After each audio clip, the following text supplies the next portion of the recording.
नमस्कार, मैं हूं श्वेता रंजन और आप देख रहे हैं नेशनल खबर। चीन चालबाज है, ये बात अब कोई नई नहीं, लेकिन आज की खबर आपको दहला देगी क्योंकि इसमें सिर्फ चीन की साजिश नहीं बल्कि अमेरिका की अदालत में चीन की एक खतरनाक साजिश का पर्दाफाश भी है।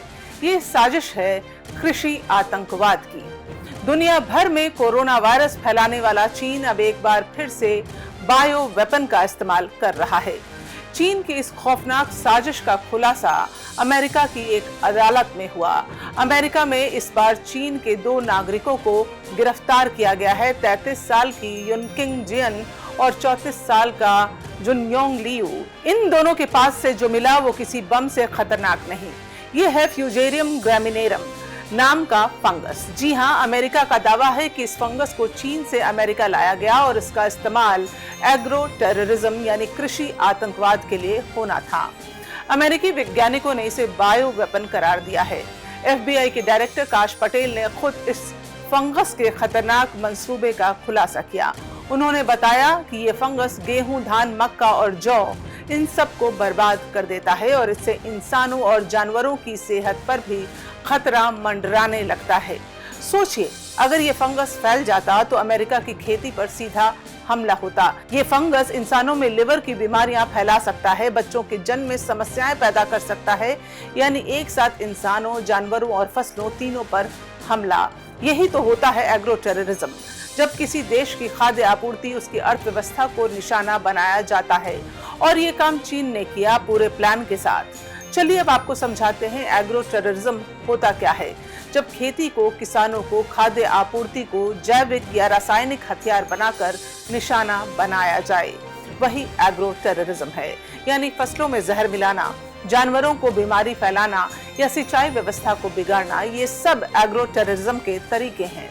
इसके पीछे मकसद छिपा होता है, देश की अर्थव्यवस्था को कमजोर करना, जनता में डर लाना और अस्थिरता फैलाना और राजनीतिक दबाव बनाना और सबसे खौफनाक, लोगों को भूख और भूखमरी की कगार पर लाकर खड़ा कर देना।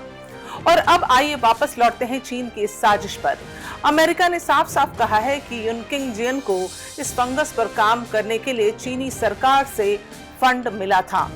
अमेरिका का आरोप है कि युनकिंग चीनी कम्युनिस्ट पार्टी यानी CCP की सदस्य है और उसका प्रेमी जुनयोंग लियू भी इसी फंगस पर चीन की एक यूनिवर्सिटी में रिसर्च करता था और उसने खुद कबूल किया ये फंगस अमेरिका में तस्करी कर लाया गया। दोनों के खिलाफ संगीन आरोप लगे हैं। अमेरिका ने इसे सीधा चीन का हमला बताया है। इस बार युद्ध के मैदान पर नहीं बल्कि खेतों और खेतिहर परिवारों के पेट पर हमला। ये बात आपको डरा सकती है, लेकिन जानना जरूरी है क्योंकि ये सिर्फ अमेरिका की लड़ाई नहीं, ये दुनिया भर की खाद्य सुरक्षा की लड़ाई है। फ्यूजेरियम ग्रामिनेरम कोई मामूली फंगस नहीं है। इससे हर साल अरबों डॉलर का नुकसान होता है। इससे पैदा होने वाले टॉक्सिन्स इंसानों और जानवरों के लिए भी जानलेवा होते हैं और जब ये खेतों में फैलता है तो किसानों की साल भर की मेहनत पल भर में बर्बाद हो सकती है।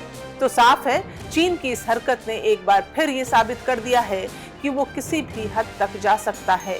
पहले कोरोना, अब एग्रो टेररिज्म, और ये सब एक बायो वेपन की शक्ल में। अमेरिका ने इस साजिश को नाकाम कर दिया है, लेकिन क्या ये आखिरी हमला था या फिर चीन की प्रयोगशालाओं में ऐसे और जैविक हथियार बन रहे हैं? ये सवाल अब पूरी दुनिया के सामने है। हमारी ये लड़ाई सिर्फ बॉर्डर पर नहीं है, हमारे खेतों, हमारे खाने की थाली तक ये जंग आ चुकी है और इस जंग को जीतना हम सब के लिए जरूरी है। इस खबर पर आपकी क्या राय है, हम जानना चाहते हैं। हमें बताइए, कमेंट बॉक्स में अपनी राय लिखिए। धन्यवाद।